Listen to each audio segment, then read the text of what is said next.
Hello friends, master Trinath meditation master Trinath channel रे आपण को समस्त को स्वागत। मु ओडिया रे यही ब्लॉग करिवार मीनिंगटा यहाँ अच्छी कि मु यहाँ पूर्वर जहाँ भी हिंदी रे करूली आम भावुली ऑल ओवर इंडिया रो समस्ते ये जिनस यही चैनल आउ मोर सब ब्लॉग देखुले किंतु निज जन्म माटी आ जन्मभूमि जन्म भाषा ही हूँ सबकि किंतु मुझे जानवा चाहिए आउ मते बहुत सारा मोर व्यूअर्स आउ मोर जहाँ फॉलोअर्स अच्छा से मते कमेंट्स करके कहले कि आमे जानी पारनु आउ आपन दयाकरी ओडिया रे टिके ए विषय रे आपन टिके चर्चा कले बेस्ट हुआंता। तेणु मु बाध्य होकरी मु ओडिया रे कहूची आ ओडिया रे ब्लॉगटा मु तैयारी करूची। देखंतु मु तो कौन सी बाबा नुह कि कौन सी ऋषि महात्मा नुह, गोटे साधारण मनीष आपण भाया आउ अबिका जुगरे आपण लोकों को आध्यात्मिक विषय जहाँ कहे ताहा गोटे कहानी भलिया लगुच आउ से जिनस लोक विश्वास भी करते कहीं आज साइंस जुग आउ आमे समस्ते विज्ञान को बेसी प्राधान्य दो से आपण गोटे जिनस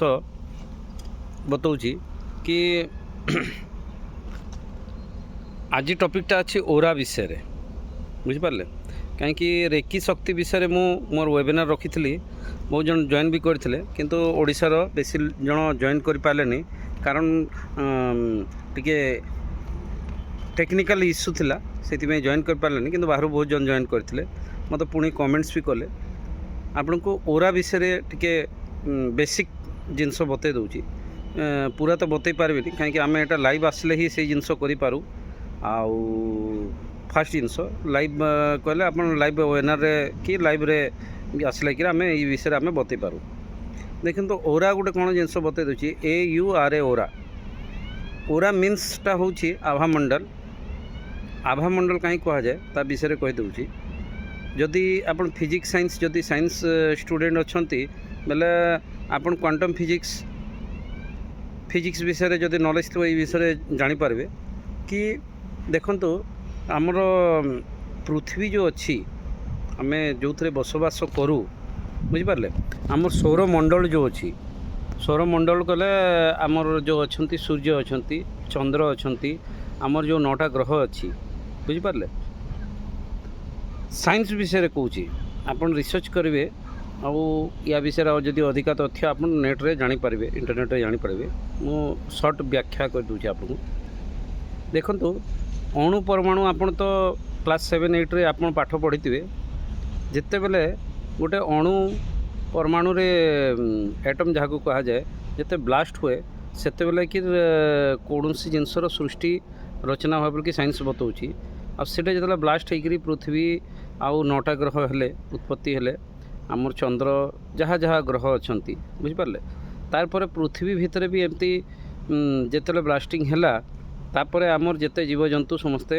ये हेले आपण को आ गोटे जिनस भी शेयर कर दूची जे मनीष भी से एटम्र गोटे गोटे उद्भावन कहले किसी मिछ हेबनी कहीं बतई दूची आम शरीर में जहाँ अंग प्रत्यंग देखुं भितरी आ बाहरी दुईटा आप धरी नियंतु आपण नख आखि कान चर्म हाड़ जहाँ जहाँ जिनस देखुं यहाँ सबू आपणकर से परमाणुर अणुर विकसित जिनसटा ही अटे कहीं जिते गर्भाशय मात्र गोटे बिंदु सदृश गोटे अणु सेटा आसे आटा विकसित होकर आपण मनीष शरीर धारण करती मनीष हो कि आप जो भी जीवजंतु हूँ बुझिपारे। एबे ओरा विषय जेहेतु मो टॉपिक धरी आपन कही दूची यहाँ कह जाए जदि फिजिक्स भाषा रे धरिबे बोले यहाँ कह जाए बाय इलेक्ट्रोनिक्स एनर्जी बुझिपारे यहाँ समस्त भितर थाए जोटा कि एक्टिव करने पड़े जोटा कि गोटे लिक्विड फॉर्म रे आमर ठीक आमर झाड़ा परिश्रा द्वार ठीक पाखरे थाए जोटा कि चक्रास कह जाए मूलाधार चक्र कह जाए से लिक्विड फॉर्म रे थाए जोटा कि आमर आपन जदि ओरा कि जदि रेकी कि चक्रा कि जदि ये विषय नॉलेज नहीं आपण को से जिनस जदि आपन एक्टिव करना बेले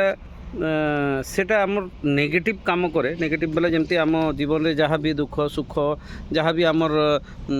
भावी नियंतु नेगेटिव एनर्जी जहाँ भी सबू आमर सेटा ही डिस्टर्ब करे ताकू विकसित करी आमको ऊपर को ऊर्जा को उठेवा पड़े जोटा आप बतेली बायो इलेक्ट्रोनिक्स एनर्जी बोलिकी कहली जोटा कि चक्रास द्वारा हुए बेले से जिनस चक्रास जमी आमर मूलाधार चक्र रू सहस्र तक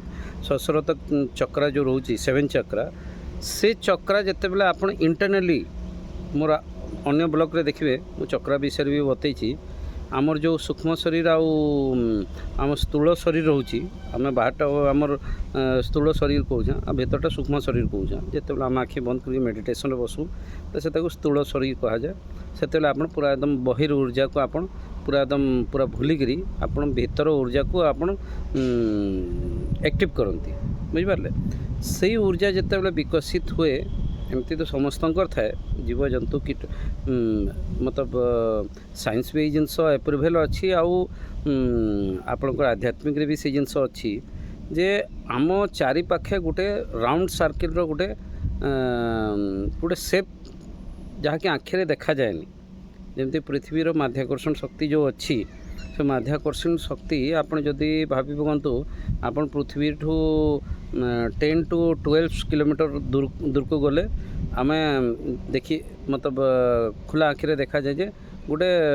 पवनर गति कि अम्लजान गोटे गोटे लेयर अच्छी एमती करी आप 50-60 किलोमीटर 100 किलोमीटर 1000 किलोमीटर लक्षे किलोमीटर गलापर से जिनसटा जना पड़े गोटे गोटे लेयर जमती सेमती आम मनीष जीव जंतु देखो सजीव निर्जीव दुई जनकर ओरा रहे से ओराटा कौन मुझे कहीदे आपणकर जो ऊर्जा को आप जो एक्टिवेशन कले एमती तो समस्त थाए किंतु से चक्रास सबू आपणकर गोटे गोटे लेयर हिसाब से आप काम करे जोटा कि 10 लेयर्स हिसाब से काम करे यदि आप मोर लाइफ रे आसबे मुझे आपको ये विषय आउ अधिका बतई पारि देखो तो साइंस भी बताऊँ आध्यात्मिक भी बताऊँ जिनस जे गोटे लोक को गोटे स्वास्थ्यगत प्रोब्लेम है कि कौन सी गोटे बड़ मतलब स्वास्थ्यर प्रोब्लेम आसला बोले फर्स्ट 6 मंथ पूर्वर तार ओरारे से एंट्री करे जदि से तार ह्यूमिनिटी आउ अन्यान्य किसी जदि कमजोर अच्छी से धीरे धीरे शरीर भीतर को प्रवेश करे बुझिपारे बोले यहाँ है ओरा आ रेकीटा ये जिनस कि आपन रेकी हिलिंग द्वारा ही आपणकर रेकीटा आसे आउ पहला फर्स्ट ओरा को स्कैन करने पड़े सफा सुतर करने पड़े डेली जे साधना करुच्ची कि जे मेडिटेशन करुच्ची डेली ओरा को आप क्लीन करेंगे बेले कि आपणकर नेगेटिव एनर्जी केवे भी आपको एंट्रांस करनी आप सुस्थ सबल जोटा कि आप स्वास्थ्यगत हो कि आपणकर कैरियर विषय हो कि आप मनोकामना पूर्ति हो ये सब जिनस आप ओरा क्लीन करी रेकीर आवाहन करी आपन ये जिनस सब पाइपारे एति कहीकि मोर आज ओरार ब्लॉग मु समाप्ति करुँची। जय श्री राम।